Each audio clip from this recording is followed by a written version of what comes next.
Vous écoutez le libre journal de chrétienté dirigé par l'abbé Guillaume de Tanoirne, diffusé en direct sur Radio Courtoisie jeudi 8 avril 2021 de 18h à 21h et réalisé par Benoît. Vous pouvez intervenir au cours de cette émission, mais attention, uniquement par courrier électronique à courtoisie@radiocourtoisie.fr. Et nous retrouvons l'abbé Guillaume de Tanoirne depuis notre studio virtuel. Monsieur l'abbé, c'est à vous. Merci Benoît.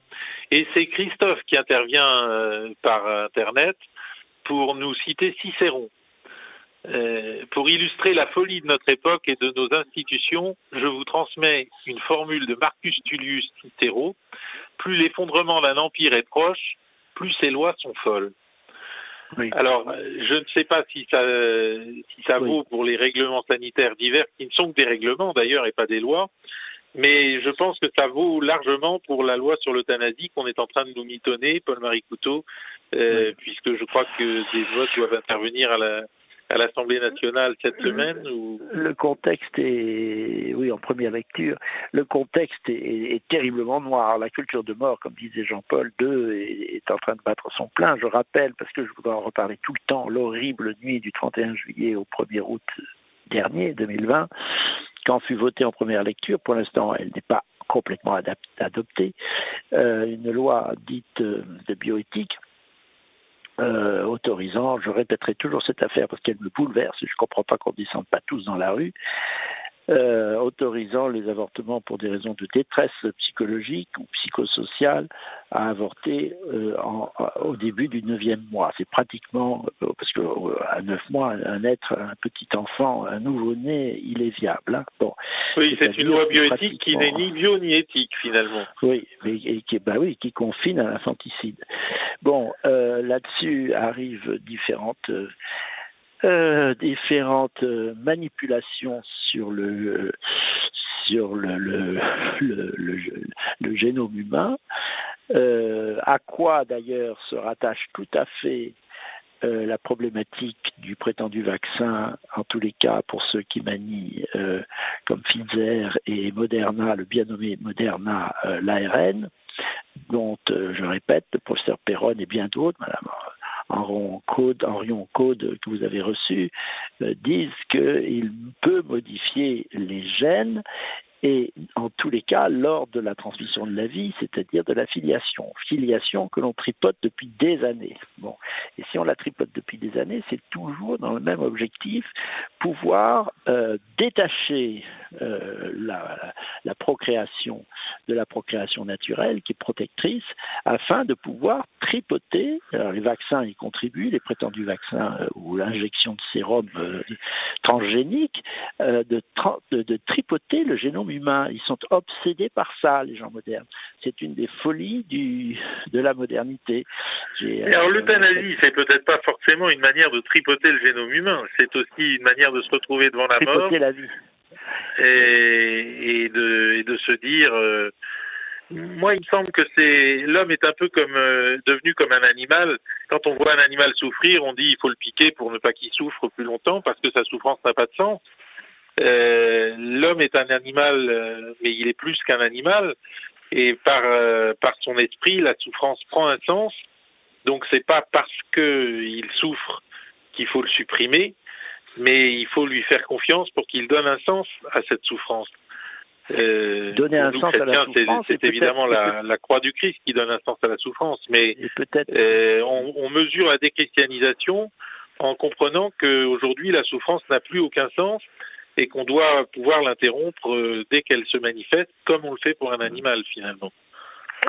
Mais il y a aussi une façon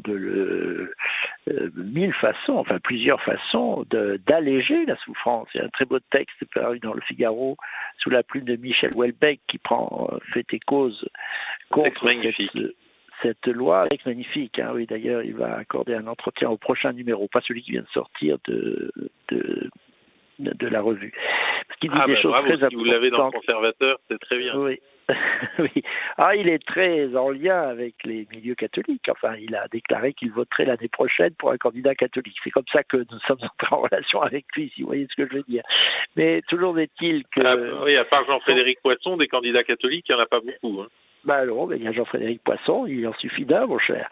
Mais alors, et puis il suffit de voter pour lui, surtout, et voilà. Bon, mais écoutez, précisons quand même ce que dit Houellebecq, il fait appel aussi aux capacités de soulager la souffrance, mais soulager la souffrance, ce qui est le propre des médecins d'ailleurs, ce qui est d'ailleurs la vocation des médecins, c'est pas du tout la vocation, c'est pas du tout de donner la mort, hein, ça franchement c'est même l'inverse, contrairement à ce que cette nouvelle loi va autoriser, parce que alors maintenant tous les garde-fous, bien entendu, comme on le pensait, sautent les uns après les autres. La dernière loi avait progressé dans le sens de l'euthanasie, mais mettait des garde-fous, c'est comme pour l'avortement. Et on arrive à l'avortement à 9 mois, de même qu'on arrive à l'euthanasie décidée purement et simplement par les médecins. C'est d'ailleurs un peu ce qui s'est passé pour ce pauvre Lambert. Bon, c'est les médecins qui ont décidé, en fait. Hein. Bon. Les médecins vont finalement décider qui vit et qui meurt, sans précaution.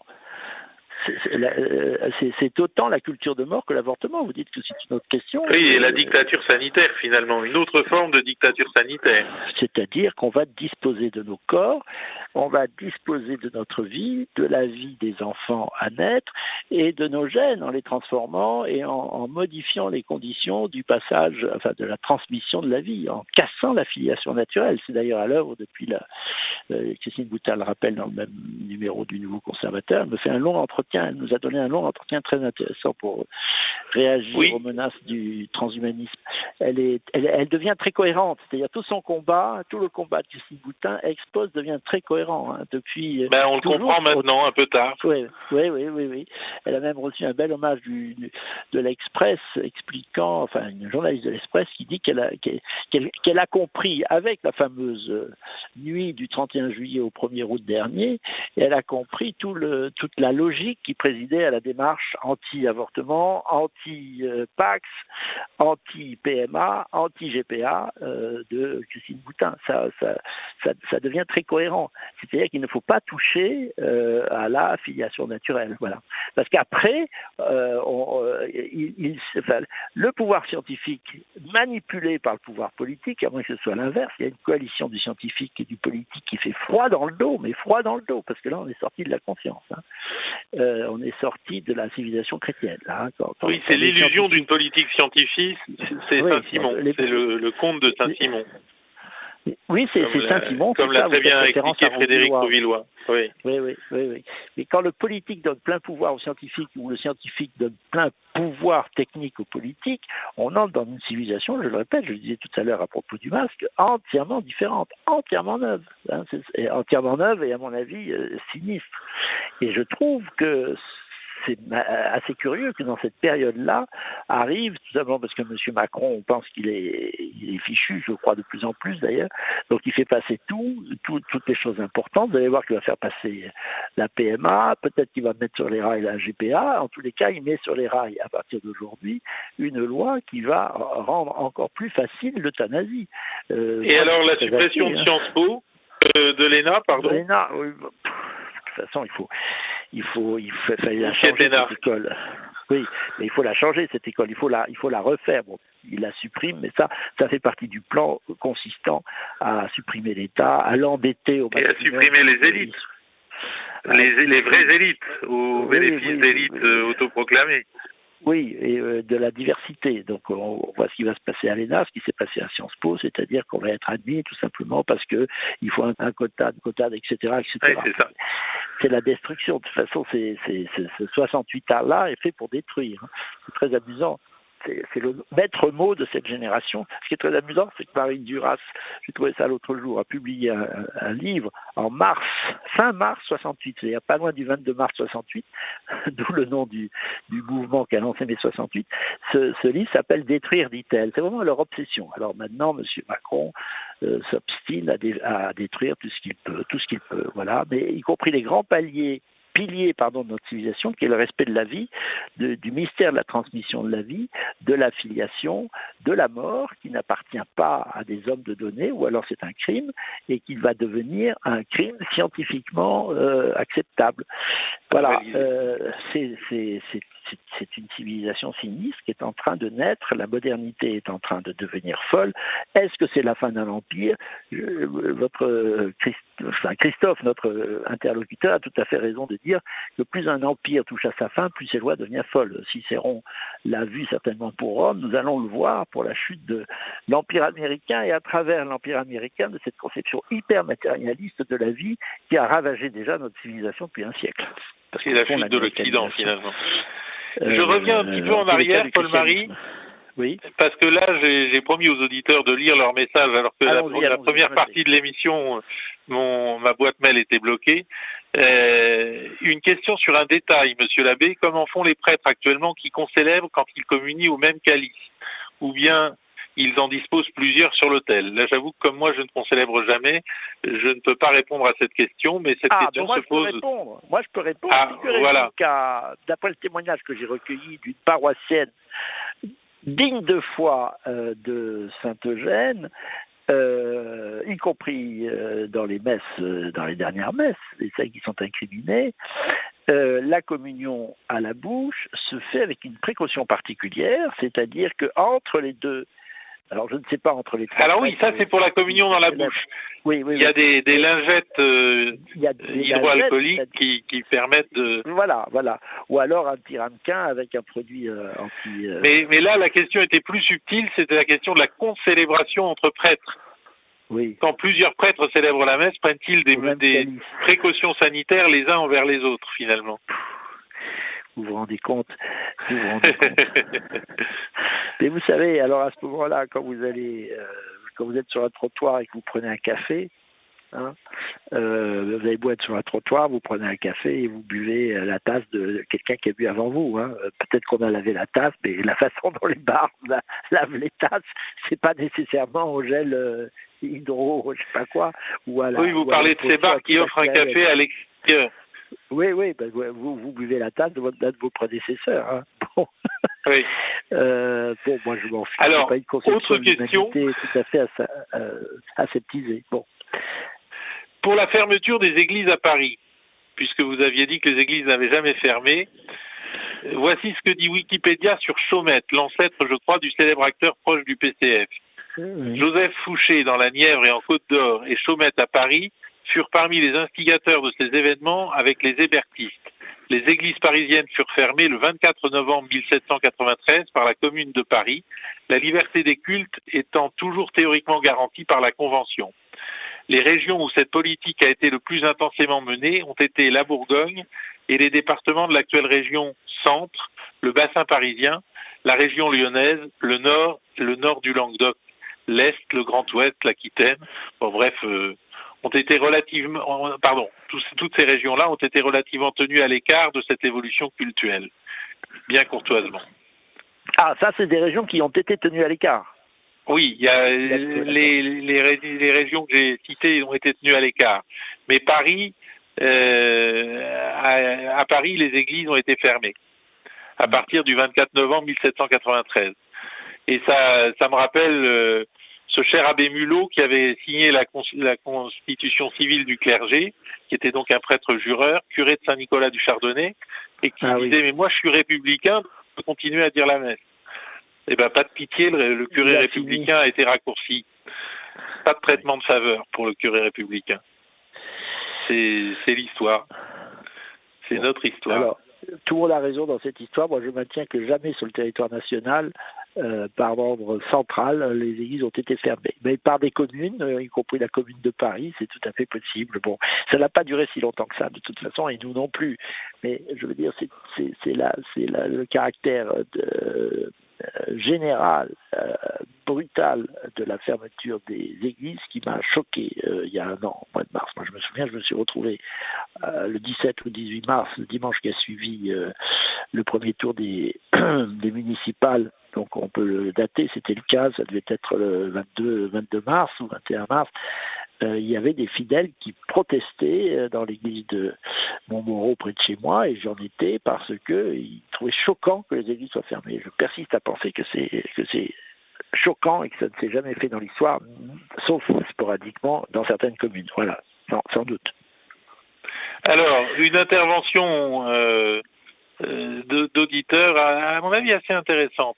Le confinement général tel que pratiqué en France depuis le départ est une bêtise pour la raison que bloquant tout le pays, il est impraticable.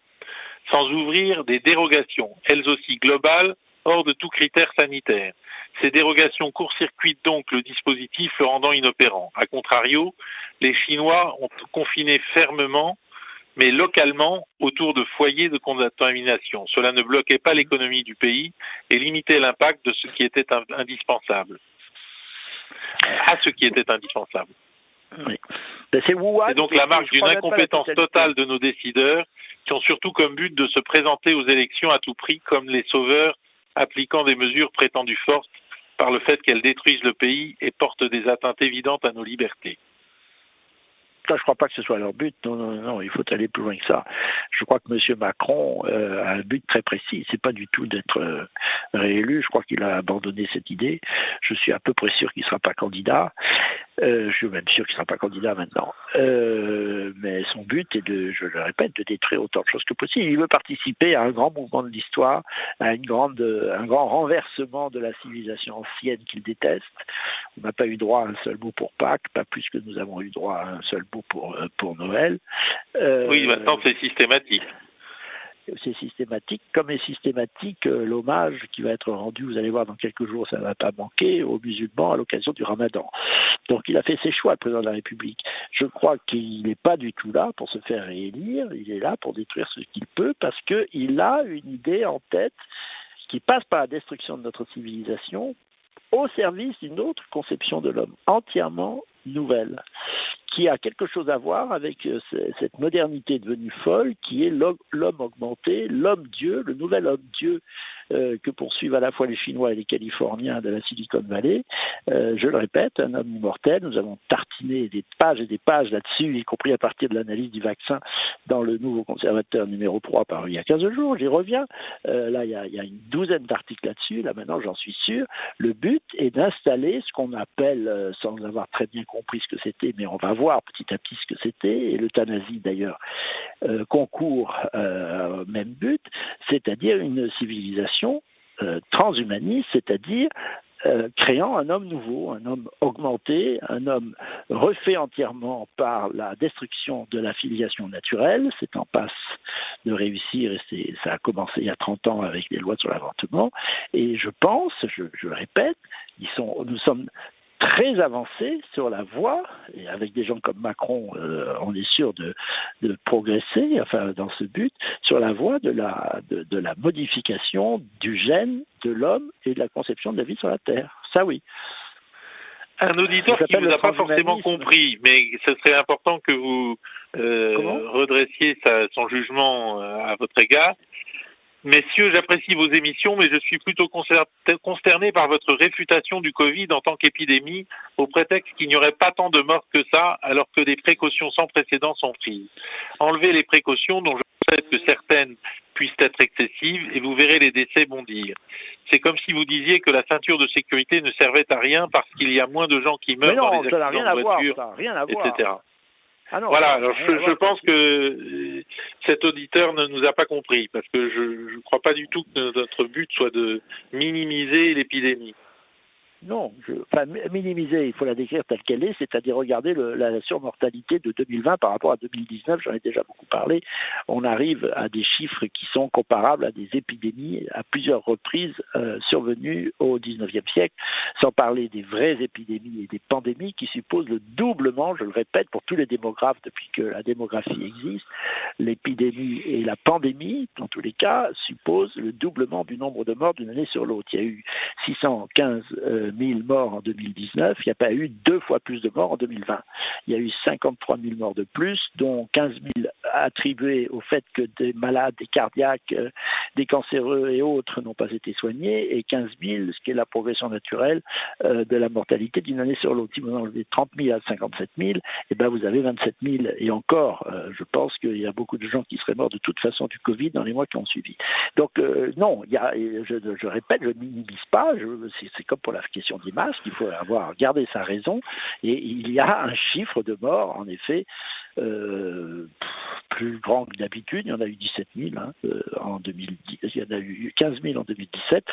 Et j'ajoute d'ailleurs, c'est d'ailleurs quelque chose à souligner, c'est que le confinement est très discuté. Le confinement favorise d'une certaine façon la circulation du virus entre les personnes confinées sous un même toit.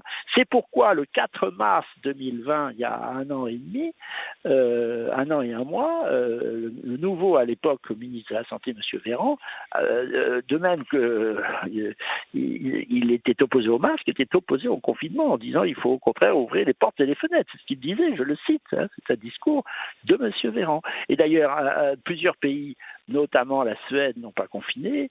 Il y a moins de morts par million d'habitants en Suède qu'en France. Alors, est-ce que je divague ? Non, mais le confinement étant la politique suivie par l'État français, on est obligé de suivre l'État français, même malgré qu'on en est. On ne peut pas se déconfiner tout seul. Non. Et un dernier auditeur a un mot sur la concélébration. Oui. Le prêtre trempe l'hostie dans le calice, l'autre prêtre boit au calice. C'est pas toujours comme ça que ça se passait, en tout cas, mais enfin, mettons que ce soit la manière de concélébrer. Je passe le calice, mais avec un linge avec le bord du calice, de toute façon.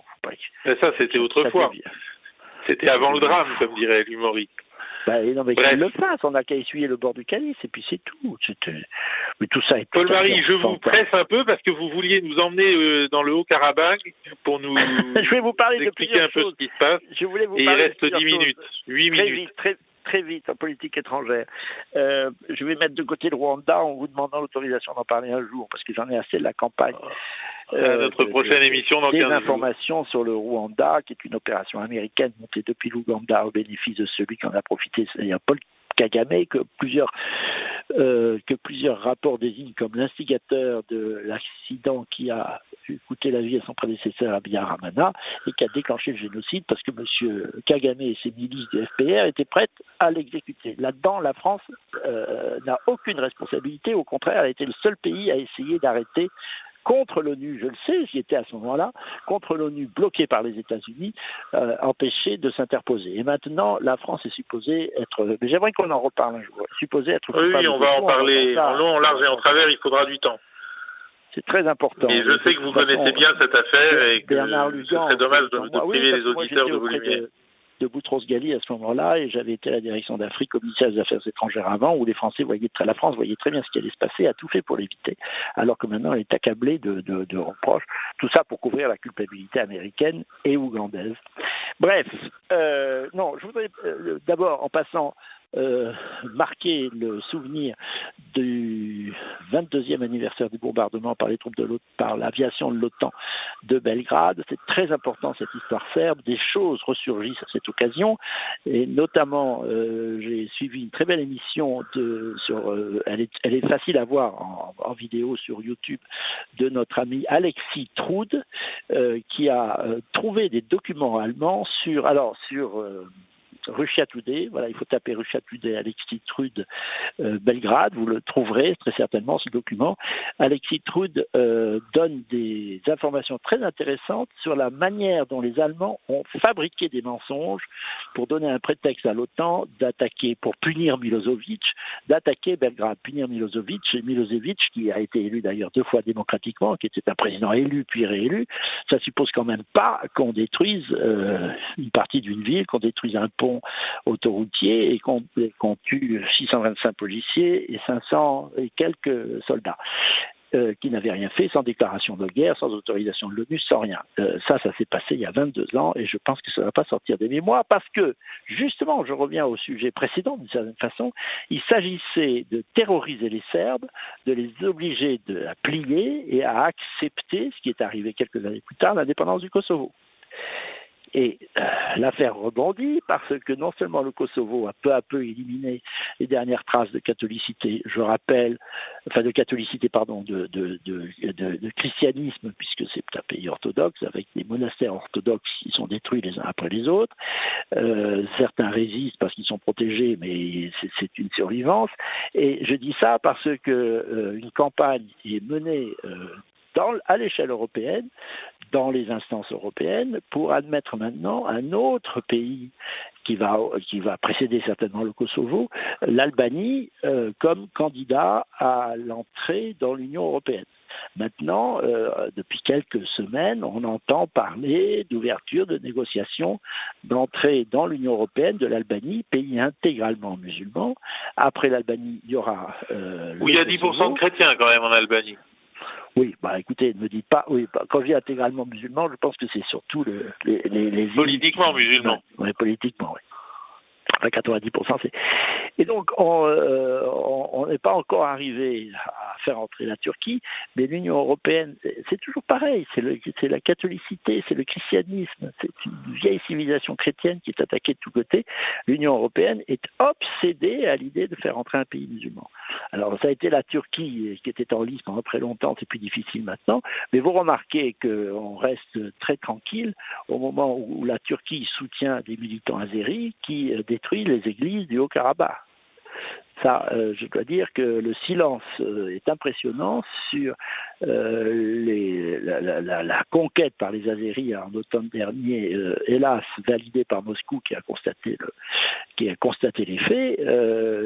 90% les trois quarts, 80% du Haut-Karabakh a été envahi par les Azéris. Je crois que les 20% qui restent sont peu à peu grignotés dans l'indifférence générale et les églises détruites.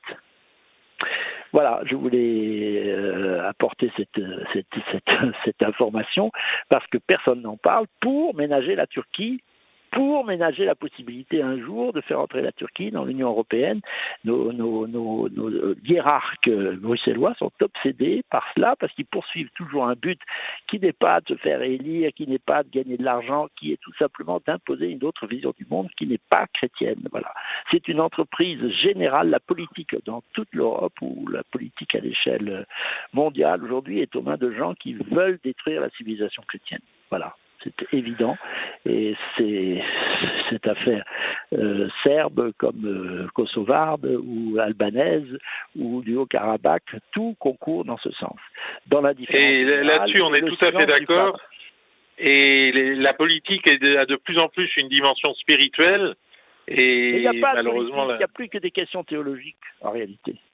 Voilà. Vous savez, derrière les questions politiques, il y a presque toujours des questions théologiques. Mais là, aujourd'hui, ça bat son plein. Tout ce qui est en jeu, c'est la perpétuation de la civilisation chrétienne. Voilà. Curieux silence de Rome, mais je me demande, je finis pas ma phrase, s'il n'y a pas anguille sous roche à Rome aussi. Voilà, il y a sûrement anguille sous roche à Rome, parce que quand on a nommé pape un jésuite... il peut jouer à l'anguille assez longtemps. Mais en tout cas, moi qui défends souvent le pape François, je dirais que j'étais fier de sa visite en Irak, où il avait toutes les raisons de refuser d'aller. Et je trouve que malgré tout, il fait le pape. Il n'est pas dit que son successeur le fera avec autant de pertinence, en tout cas sur des lieux comme ça, archi-piégés comme l'Irak. Oui. En tout cas, merci Paul-Marie Coutu de cette brillante émission, comme d'habitude. Merci d'avoir dit avec une telle force qu'il n'y a plus de problèmes politiques et que tous les problèmes politiques se résolvent dans des problèmes théologiques. Pour qui les regarde avec un peu d'attention. Oui. Je crois que c'est la perspective du nouveau conservateur, en tout cas c'est celle de Mondévy de façon c'est la nôtre, avec les publications que nous dirigeons de concert et de conserve, comme on disait dans la marine. Voilà. Merci beaucoup, c'était magnifique. Et c'est une parole qu'on entend trop peu. J'espère que nos auditeurs mesurent la chance qu'ils ont de vous entendre en direct, Paul-Marie. Les cloches de mon village. Bonne soirée à tous. Je vous dis à très bientôt. Et un petit peu de musique avant de passer à la troisième partie de l'émission.